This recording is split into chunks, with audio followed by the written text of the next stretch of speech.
Welcome to Medical Lectures channel. In this video, we are going to discuss maxillary central incisor. Introduction. The permanent incisors are the first and second teeth from the midline, which along with canine comprises the anterior teeth of each quadrant. The incisors closest to midline is termed as central incisor, while the second tooth from the midline is known as lateral incisor.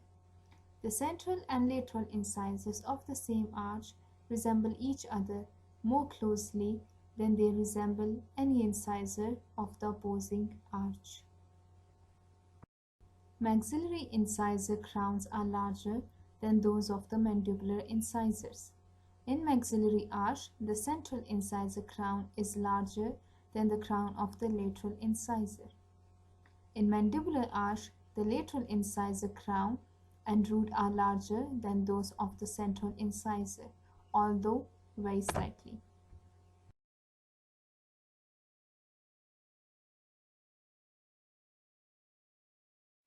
Function of incisors. There are three functions of incisor.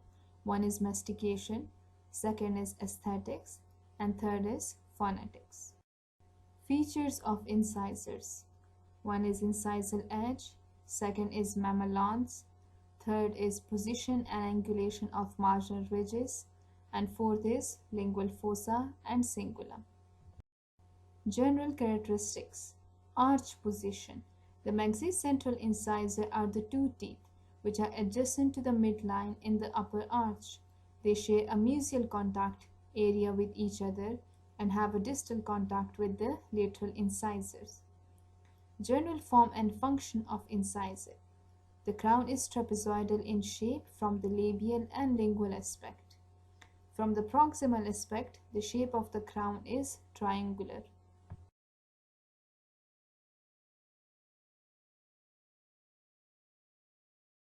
Labial aspect.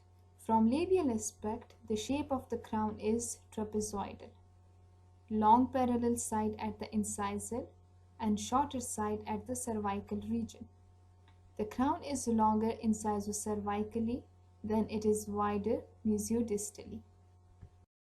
The mesial outline is nearly straight. Contact area, mesial contact area, is present in the incisal third. The mesio-incisal angle is sharp.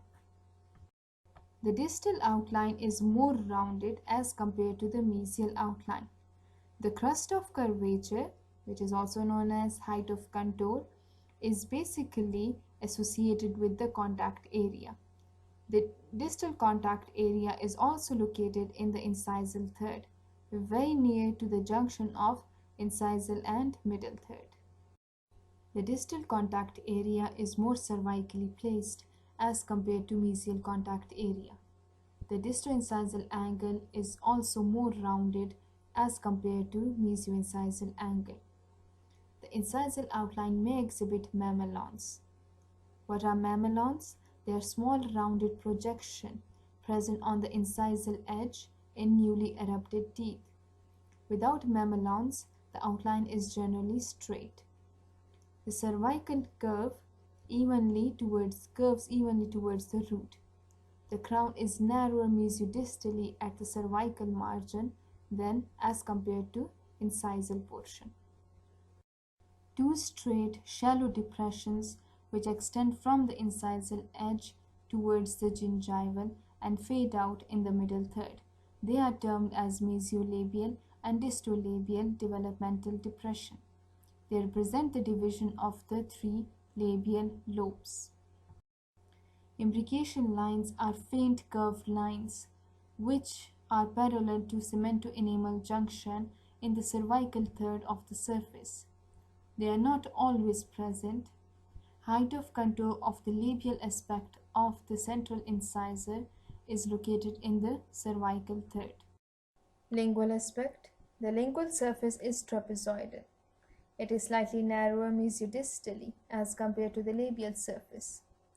There is a convexity and a concavity on the lingual aspect.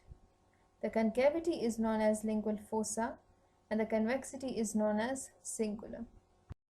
The cingulum is the bulky convexity located in the cervical portion of the lingual surface. Sometimes there is a groove known as linguogingival groove, which separates the cingulum and the lingual fossa. Sometimes there may be lingual pit, located between the cingulum and the lingual fossa. The pit may be found near the center of linguogingival groove. Marginal ridges marked the mesial and distal borders of the lingual fossa. That's why they are known as mesial and distal marginal ridges. Height of contour of the lingual surface is present in the cervical third.